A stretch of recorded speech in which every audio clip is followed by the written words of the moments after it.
I'm 82 years old. I was born 1932. I was my mom's 10th child. And out of the 13 of us, there were just 5 of us that survived. My older brother and sister, me, and my 2-year-old sister gone. I'm the only one left. All the fish plant. Though I got relatives, fishes. But I mean my siblings. Okay. Istuni tani ko gate bedaki. Lina anasta mukui sika. Likista anasta viniaki. I just introduced myself as Leona Sharp. I just said my father was late Fish Wolf Road. My mother's name was Berry Woman. Called her Miniaki. And they're no longer here with us. The story I'm going to tell you is the truth about a hunting trip. My late husband likes to hunt. My oldest son was about like 13 years old, 14 years old. They went hunting up by to Medicine. They stayed inside the reservation. But in the meantime, it was a fall time. So he said, you come up after us at midnight. He says that if we get any kind of game, we'll have to carry it out. So I went with my daughter, oldest daughter. Went up there and he told us to park by west of this East Glacier Cemetery. So we drove up there. We stayed there till about like midnight. He says if we're not back there by midnight, you go back down there and there's a little road down there, park there. So he didn't come. So I told my girl, we'll go park down there where it is. And she said, I'm kind of afraid, Mom. What you afraid of? She said, I always think I hear people talking. I told her, well, it's just the mountain spirits. I said, they're all right. I said, there's some good ones. And she says, no, I don't know, Mom. So while we were sitting there, I started telling her stories about my school days, what crazy things we used to do in high school. And how many friends that we had and everything. We talked about old time. And she says, oh, Mom, she says, I didn't realize you guys did those crazy things in your high school. I said, yeah, we were big teenagers. I said, well, we acted like little kids. She said, yeah. So I was telling her all kinds of stories. And all of a sudden, she says, Mom, listen. There was no wind at all, no wind at all. But we could hear the trees rustling really loud, like they were coming toward us, like a wind was coming. And she says, listen to that, Mom. I says, you know something, my girl? I says, those are spirits, I told her. It's no wind here. She says, oh, Mom, I'm afraid. I said, you don't have to be afraid. I says, we'll just pray to them for them to take care of us while we're sitting here all alone up in the mountains. I said, you know what might not happen, what will happen if somebody else comes along. And she says, okay, Mom. While we were sitting there, it's just like somebody came in. We had a station wagon. And you know when you kneel in the top front of a car and it goes down? Well, that's just the way that our car did. And she says, Mom, you feel that? She says, somebody's knelt on her car. I says, I know. She says, lock the doors. I thought, well, you can't lock the doors against spirits. I said, we'll just have to sit it out. I said, but you know when you rub against the cars, when you're walking sideways and you hear your clothes on it. Well, that's just what happened to our front of our car, all the way. So I had driver's side and I had my back to there and I could just feel my hair standing up. And I kept talking to my girl. I says, well, anyway, I said, I think whoever is here, I said, is looking in at us. I said, and you could have that real heavy feeling like somebody was looking at us. And I told my girl, well, you know, I said, they're not going to hurt us. I said, just ask them to take care of us while we're here. Nobody to come, I said, to harm us.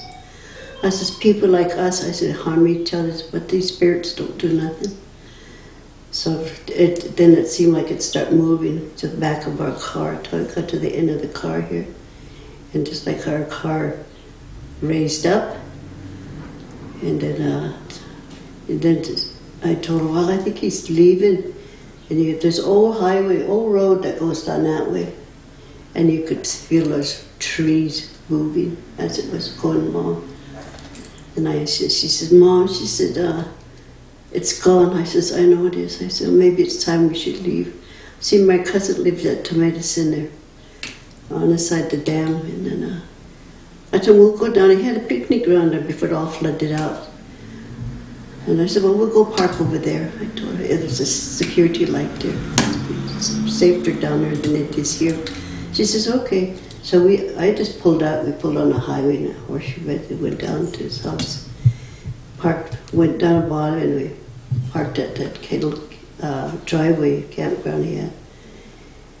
And he had the security light on, and that picnic ground had light on too. And while we were sitting there, that brush started cracking, like something was running through there. She says, Mom, she says, I don't know, how come this one? I said, maybe it's a deer. I said, maybe somebody spooked it. And my cousin's dogs kept barking. And he had an old campground there, and there's a hill down, and you can trail down, and his dogs would run over there, and they start barking. And I told her, I said, I bet there's something down there. I said, for spooking them dogs. She said, yeah. So we rolled those windows down. It's nice, no wind at all. And here, them dogs are really barking in here. The owls, they start barking back at them dogs. It was this weird sounding. And I told, listen to them owls, they're barking. These owls were barking from these trees on dogs.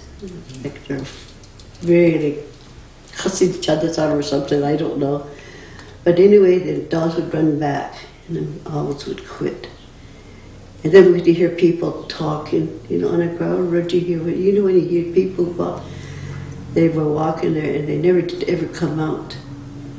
And then she says, Mom, she says, some people are walking on that road again. And you could hear them start all over again. They never did come out in that light, and that must have been about like 6:30 or 7. My cousin got up and he waved us. He was going like that, so we drove up there. He said, have some coffee. And I was telling him about his dogs barking. He says, well, they're always fighting them owls, he said. So maybe it didn't happen the first time, because we heard it. And then he said, them owls, there's sure a lot of owls here, he said. He said they were fighting them dogs. He said they were barking to them. I said, oh, that's scary. I said, I was telling him about it. And he says, just have some coffee. So we were drinking coffee, and my nephew come running in. He says, Uncle Bill wants you way over at that horseshoe road by the East Glacier. He says, we got that far, we walked up. They had to sleep up in the mountains there. He says, walk that far. I says, well, maybe the good creator helped them. They killed a deer right by the road. And I didn't have to carry any meat at all. So we went out there, and that was about like 7 o'clock that morning. It was kind of raining, drizzle rain. They were just soaking wet. So we got home, they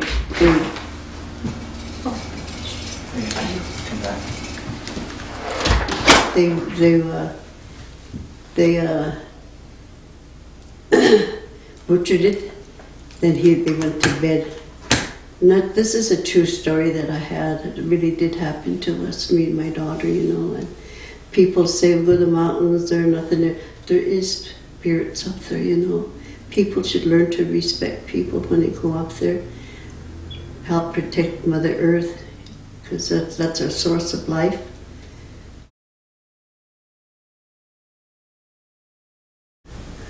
Ayo abstetuki, espumukina, no geestsina, no gekiputsina, gimis, titabimex, nina, nikista, nachsix, ochtukina abstetuki, kamuta.